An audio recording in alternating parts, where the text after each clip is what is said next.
Ay naku, lagi na akong, parang gusto ko nang mamatay eh.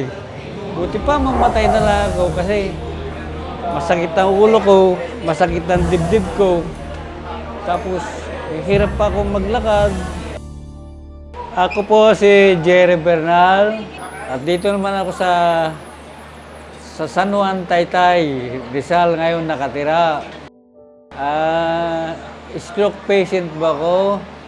Kasi noon, paggising ko ng umaga, Friday yata yun noon, sumakit ang ulo ko.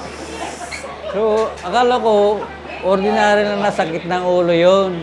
Tapos, pinabayaan ko lang yon ng isang araw.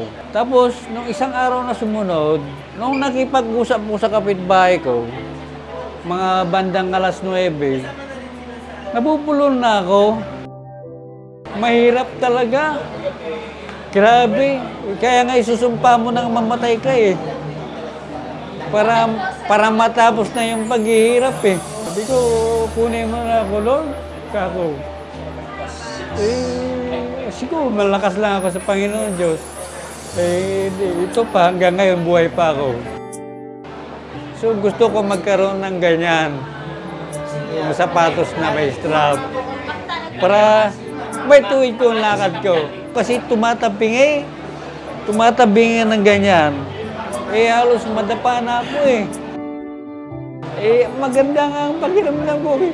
Gumaan yung lakad ko.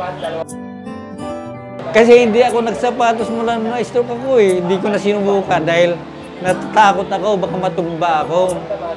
Ngayon, sinubukan ko ngayon magsapatos. Maganda dahil mayroon bakal na sumuporta doon sa pako na hindi na tumatagilid. Ay nako, maraming salamat sa akin ni Sol Aragones! Mabuhay!